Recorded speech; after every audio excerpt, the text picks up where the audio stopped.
सप्रेम जय महाराष्ट्र. महाराष्ट्रभरातून शिवसेना एक वादळ या माध्यमाला पाहणाऱ्या तुम्हा तमाम प्रेक्षकांना, सर्व शिवसैनिकांना माझा अनिश गाढवेचा मानाचा जय महाराष्ट्र. जर या माध्यमाला आपण पहिल्यांदाच पाहत असाल तर तुम्हा तमाम प्रेक्षकांना कळकळीची विनंती, ताबडतोब या माध्यमाला आपण सर्वांनी सबस्क्राइब करा. उभ्या महाराष्ट्रात शिवसेनेच्या विचारांना पोहोचवणाऱ्या या एकमेव YouTube प्रबोधन माध्यमाला तुम्ही सर्वांनी मिळून मोठं करा ही नम्र विनंती करतो. ज्या प्रेक्षकांना, ज्या शिवसैनिकांना या माध्यमाला सहकार्य करायचं असेल, कारण हे माध्यम फारच लवकर सामाजिक क्षेत्रात सुद्धा कार्यामध्ये उतरणार आहे, तर ते शिवसैनिक, ते प्रेक्षक जॉईन हा पर्याय निवडून जो सबस्क्राइब बटनच्या अगदी बाजूलाच आहे, याद्वारे या माध्यमाचे मेंबर किंवा सदस्य बनू शकता आणि या माध्यमाला आपण सहकार्य देखील करू शकता. असो शिवसैनिकांनो, आज माननीय सुप्रीम कोर्टामध्ये शिवसेनेच्या नावाच्या, म्हणजे शिवसेना हे 4 अक्षरी नाव आणि धनुष्यबाण हे शिवसेनेचं निवडणूक चिन्ह, या संदर्भातली याचिका सुनावणीसाठी आहे. मी आहे यासाठी म्हणतोय, अजूनही ती संपलेली नाही किंवा अजूनही तिच्यावर सुरुवात झालेली नाही. ही याचिका जवळपास 36व्या क्रमांकावर लिस्टिंगला आहे. आज माननीय सुप्रीम कोर्टामध्ये, आज म्हणजे बुधवार, ही याचिका सुनावणीसाठी घेण्यात आलेली आहे. पण ही कितपत जाईल, तिथपर्यंत 36व्या क्रमांकापर्यंत कितपत जाईल याची मात्र अजूनही शाश्वती खात्री काहीच देता येऊ शकत नाही. 36वा क्रमांक हा फार जास्त झाला. जवळपास 7व्या, 8व्या ते 10व्यांपर्यंत एखादी याचिका सुनावणीसाठी येऊ शकते त्या दिवसामध्ये. आजही माननीय सुप्रीम कोर्टामध्ये शबरीमाला केस ही या केसपेक्षा जास्त महत्त्वाची आहे. त्यासाठी या केसवर जास्त वेळ दिला जातोय. त्यामुळे आज कदाचित शिवसेनेची केस येईल, नाही येईल हे मी सांगू शकत नाही. पण आज या केसच्या संदर्भात, शिवसेनेच्या ह्या केसच्या संदर्भात तुम्हाला काही फॅक्ट्स सांगतो, जे तुम्हाला ऐकणं फार गरजेचं आहे. अतिशय महत्त्वाच्या गोष्टी. ज्यावेळेस, म्हणजे बघा, आता जवळपास 3-3.5 वर्षांपासूनचं हे पेंडिंग प्रकरण, अनेक केसेसची ओझी शिवसेनेची केस वाहत आहे. अनेक केसेस, जसे हे शबरीमाला प्रकरण असेल, कुत्र्या मांजरांची, भटक्या कुत्र्यांची केसेस असतील, त्यानंतर समलैंगिकांचं प्रकरण असेल, दिल्लीतलं प्रदूषण असेल, जागतिक हवामान असेल, या सगळ्या केसेस या घटनात्मक केसपेक्षा जास्त महत्त्वाच्या आहेत. म्हणून मी म्हटलं, अनेक केसेसची ओझी ही शिवसेनेची केस वाहत आहे. याच्यामध्ये आणखी अनेक काही केसेस आहेत. मी त्या आता सगळ्या इथे घेतल्या तर हा व्हिडिओ फार मोठा होईल. विचार करा, ज्या केसच्या आधारावर भारताची लोकशाही टिकेल की नाही टिकेल हे सर्व अवलंबून आहे. म्हणजे घटनात्मक पेस ज्याच्यामध्ये आहे, ती केस माननीय सुप्रीम कोर्टामध्ये गेल्या 3 वर्षांपासून आपण पाहतोय कशा प्रकारे धुळखात पडलेली आहे त्या केसची फाईल. बरं, ही अंतरिम म्हणजे अंतिम सुनावणी आहे. याच्यावर कुठलाही सबमिशन्स, पुन्हा पहिल्यापासून, शून्यापासून सुरुवात असं काहीच नाही. ही अंतरिम. याच्यामध्ये तुम्हाला फक्त निर्णय द्यायचा आहे, काही गोष्टी ऐकून घ्यायच्यात आणि फक्त निर्णय द्यायचा आहे. जर खऱ्या अर्थाने या केसवर निपटारा लावायचाच असेल, कारण तुम्ही पाहिलात नोव्हेंबरमध्ये स्वतः सुप्रीम कोर्टाने विलंब मान्य केला होता. पण मान्य केलेला विलंब, त्याच्यावर तुम्ही दिलेल्या तारखा, त्या तारखांवर तुम्ही किती जागलात, या सगळ्यांवर मी तुम्हाला काही व्हिडिओ दाखवतो. सगळ्यात प्रथम आता डी.वाय. चंद्रचूड यांनी आपल्या कार्यकाळामध्ये, ज्यावेळेस ही केस त्यांच्याकडे होती, त्या काळामध्ये ज्यांच्या बाजूला बसून हे कार्यक्रम साजरे करत होते, इकडे तिकडे फिरून, खरं तर मला अजूनही विचार पडतो की ही माणसं ही खरंच मोठ्या पदांवरची आहेत का? म्हणजे मोठ्या पदांवर राहून तुम्हाला जर प्रोटोकॉल कळत नसतील या एवढ्या मोठ्या माणसांना, कारण CJI म्हणजे फार फार फार मोठं पद झालं, यांना प्रोटोकॉल कळत नसतील, ज्या व्यक्तीच्या विरोधात आपल्या समोर, आपल्या कोर्टामध्ये, ज्याचे आपण प्रमुख आहात, हेड आहात, तिथे आपली याचिका आहे, ज्या व्यक्तीच्या विरोधात, त्याच व्यक्तीच्या बाजूला बसून, त्याच व्यक्तीला तो मानसन्मान देऊन तुम्हाला नेमकं याचिकाकर्त्यांना खिजवून दाखवायचंय का? जर हा पहिला व्हिडिओ. Perennial activity.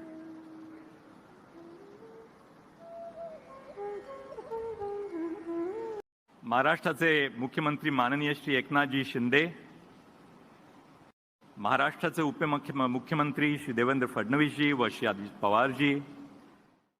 हे फक्त एवढ्यावरच थांबलं नव्हतं. त्याच्यानंतर आलेले, मी फक्त महाराष्ट्रातल्याच ह्या चीफ जस्टिसची उदाहरणं दाखवतोय, म्हणजे संजीव खन्ना वगैरे इतरांची मी उदाहरणं दाखवत नाहीये इथे, त्यांच्याकडून विशेष अपेक्षा पण नव्हत्या.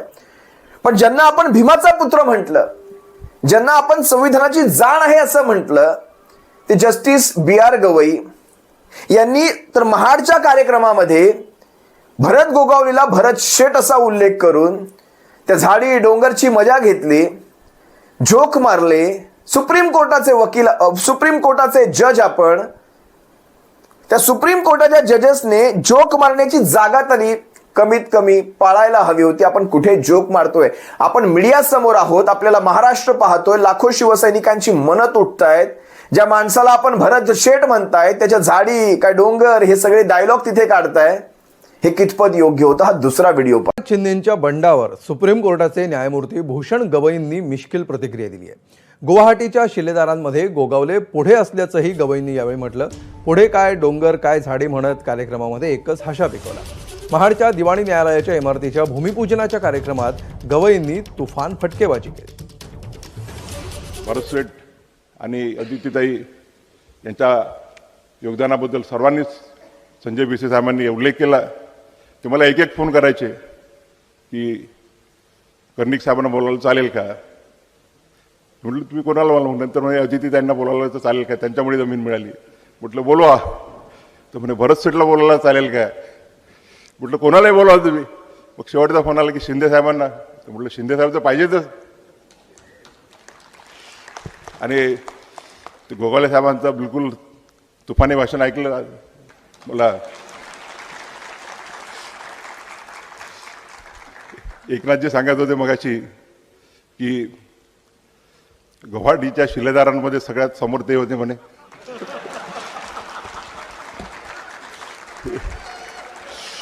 पुढे बोलत नाही कारण की काय ते डोंगर, काय त्या झाडी आणि काय ते हॉटेल. आणि आता सगळ्यात महत्वाचा व्हिडिओ मी तुम्हाला दाखवणार आहे. मी तुम्हाला दोन उदाहरणं दाखवतो. याच भूषण गवईंची दोन उदाहरणं दाखवतो, ज्यामध्ये भूषण गवई एका ठिकाणी नाराजी व्यक्त करतायत की त्यांना पहिल्यांदा ज्यावेळेस चीफ जस्टिस ऑफ इंडिया म्हणून महाराष्ट्रात आले, त्यांची अपेक्षा अशी होती की माझ्यासोबत पोलीस महासंचालक, मुंबईच्या पोलीस संचालकांनी किंवा राज्याच्या चीफ सेक्रेटरी यांनी यायला हवं होतं, मला रिसीव्ह करायला हवं होतं. प्रोटोकॉलचा भाग आहे. प्रोटोकॉलचा भाग जर चीफ जस्टिस ऑफ इंडिया यांना हवा असेल, म्हणजे खरं तर प्रोटोकॉल आहे तो, पण आपण किती प्रोटोकॉल पाळतात? आपण अशा कार्यक्रमांमध्ये खुल्यामध्ये ज्या केसचे आपल्या समोर, आपल्या कोर्टासमोर ज्या केसेस आहेत त्याच्यावर तुम्ही जोक करता. आपण किती प्रोटोकॉल पाळता? आणि सगळ्यात महत्वाचं एक व्हिडिओ मी तुम्हाला दाखवेल. तत्पूर्वी जे नाराज झाले chief justice of India Bhushan Gavai त्यावेळेचे काय म्हणाले होते एकदा पहा. कार्यक्रमात वरिष्ठ अधिकाऱ्यांच्या गैरहजेरीवरून सरन्यायाधीशांनी उघडपणे नाराजी व्यक्त केली. भूषण गवई नेमकं काय म्हणाले ते आधी पहा. महाराष्ट्र राज्यातला एक व्यक्ती चीफ जस्टिस ऑफ इंडिया म्हणून महाराष्ट्रात पहिल्यांदा येत असताना महाराष्ट्राच्या चीफ सेक्रेटरीला किंवा महाराष्ट्राच्या डायरेक्टर जनरल ऑफ पोलीसला किंवा मुंबईच्या पोलीस कमिशनरला तिथे येण्याची योग्यता वाटत नसेल तर त्याबद्दल त्यांनीच विचार करायला पाहिजे की मला प्रोटोकॉलचा बिलकुलही हे नाही आहे. मी अजूनही अमरावतीला जातो, नागपूरला जातो, तर मी पायलट एस्कॉर्ट घेऊन जात नाही. सुप्रीम कोर्टात येईपर्यंत अमरावतीला न्यायालयात असताना मी मोटरसायकलवरून फिरायचो मित्रांच्या. परंतु it's a question of respect by the other organs of the institution to the judiciary. एका राज्यघटनेच्या एका संस्थेचा प्रमुख ज्या वेळा पहिल्यांदा या राज्यामध्ये येत असेल आणि तोही त्या राज्याचा, तर जी वागणूक त्यांनी दिली ती योग्य आहे की नाही हा त्यांनीच त्यांचा विचार करावा. या लहान लहान गोष्टीमध्ये मला हे नाही, दुसरा एखादा आमच्यातला एखादा कोणी असता तर आर्टिकल 142 किंवा 140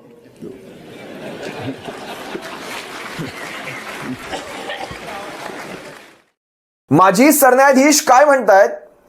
it's a question of the respect by the other organ of the institution to the judiciary. खरं तर हा अधिकार आहे का त्यांना, नैतिक अधिकार हे सगळं विचारण्याचा? ते म्हणतायत देशाचा सर्वोच्च न्यायाधीश ज्या राज्याचा आहे, ज्या राज्यातून आहे, तो त्या राज्यात पहिल्यांदा येत असताना म्हणजे राज्याच्या पोलीस महासंचालकांना, मुंबईच्या पोलीस आयुक्तांना किंवा चीफ सेक्रेटरींना यावंसं नाही वाटलं पहिल्यांदाच येत असताना, बरं का?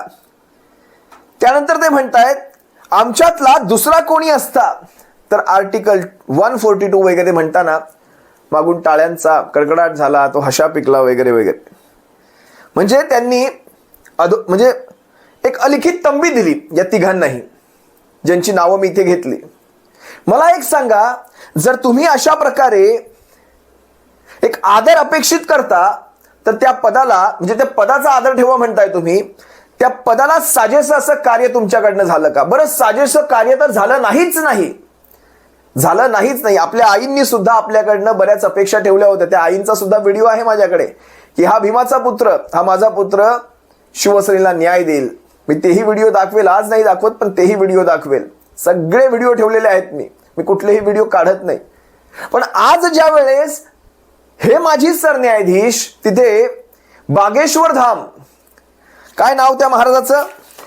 त्या महाराजाचं नाव काहीतरी शास्त्री म्हणून आहे, धीरेंद्र शास्त्री म्हणून. बागेश्वर धाम, धीरेंद्र शास्त्रीच्या बागेश्वर धाम आश्रमामध्ये महाराजांचे आशीर्वाद घेण्यासाठी तुम्ही जाता. बरं, तो महाराज त्याच्या ट्विटर अकाउंटवर, त्याच्या फेसबुक अकाउंटवर हे स्पष्ट टाकतोय की भारताचे माजी सरन्यायाधीश, त्याला कमीत कमी एवढं सांगायला हवं होतं की तू ज्यावेळेस माझ्या नावाचा उल्लेख करशील, माझ्या मागे सरन्यायाधीश लावू नकोस. कारण भारताचा सरन्यायाधीश एखाद्या बाबाचा अशा प्रकारे आशीर्वाद घेत असेल तर समजा उदाहरणार्थ आता त्या बाबावर सुद्धा अनेक एलिगेशन्स आहेत, अनेक आरोप आहेत. ज्या लोकांनी त्या बाबाच्या विरोधात समजा एखादा आरोप केला असेल, त्यांची केस एखाद्या सुप्रीम कोर्टाच्या कुठल्या बेंच समोर पेंडिंग असेल, सुनावणीसाठी असेल, तर तुम्ही त्या केसेसवर दबाव नाही टाकत का? सरन्यायाधीश त्याच बाबाचे जाऊन आशीर्वाद घेत आहेत. हे कितपत योग्य आहे? मला खरंच न्याय व्यवस्था कुण्या दिशेला चालली आहे हेच कळत नाही. जरा एकदा हा व्हिडिओ तुम्ही पाहावा.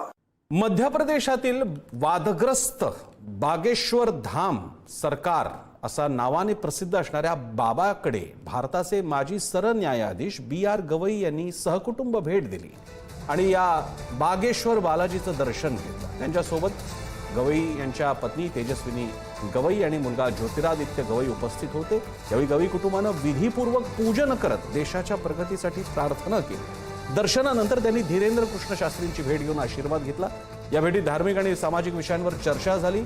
शास्त्रींनी एखाद्या चीफ जस्टिस ऑफ इंडिया, बरं माजी का असेना, त्यांनी अशा प्रकारे एखाद्या बाबाचं जाऊन आशीर्वाद घेणं हे खरंच म्हणजे तो बाबा CJI पेक्षा मोठा आहे का? मला खरंच नवल वाटतं. आपल्यासारखी व्यक्तिमत्व हे असं कसं वागू शकतात? म्हणजे त्या माणसाने कुठेतरी एक चप्पल फेकून मारली होती, मी ऐकलं होतं. मागे एक बातमी झाली होती. खरंच तो माणूस चुकीचा होता की बरोबर होता हे मला अजूनही सांगता येत नाही. आता त्यावेळेस मी म्हणत होतो त्या माणसाने चूक केली, पण आता मी ते माझं उत्तर मागे घेतो आणि मी आता कन्फ्यूज मोडमध्ये आहे. मी गोंधळात आहे. तो व्यक्ती बरोबर होता की चुकीचा होता मी अजूनही सांगू शकत नाही.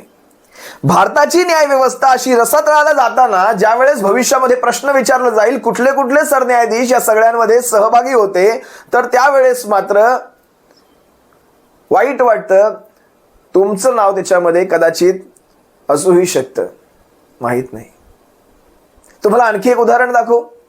मी तुम्हाला असीम सरोदेंचं एक उदाहरण दाखवतो. त्यामध्ये असीम सरोदे एक त्यांचं लाईव्ह एक्झाम्पल सांगतायत, जे घडलेलं आहे, त्यांच्या समोर घडलेलं आहे. तुम्ही हा व्हिडिओ पहा. हे स्वतःच एक बोलकं उदाहरण आहे. मी काहीच एक्सप्लेन करणार नाही, काहीच समजावून सांगणार नाही. तुम्हाला मी एक उदाहरण सांगतो. गेवराईच्या कोर्टामध्ये एकदा होतो मी, बीड जिल्ह्यातल्या. खूप आधीची गोष्ट आहे. मी लहान लहान कोर्टांमध्ये पण जातो लोकांना मदत करण्यासाठी. तर तिथे वेळ होता म्हणून मी बाहेर जे झाडाखाली बसले होते लोक त्यांच्याशी बोलत होतो. तिथे एक आजीबाई बसल्या होत्या. त्यांची नात होती, त्यांची सून होती, त्यांचा मुलगा असेल, हे सगळे होते. मी त्याला विचारलं कशासाठी आल्या काय? त्यांनी सांगितलं अशी अशी जमिनीची आमची केस आहे. मग म्हटलं काय काय झालं त्याच्यात? तर त्यांनी सांगितलं काही नाही, फक्त तारीख होते, मग ते वकील येतात बाहेर, तारीख देतात आणि जातात.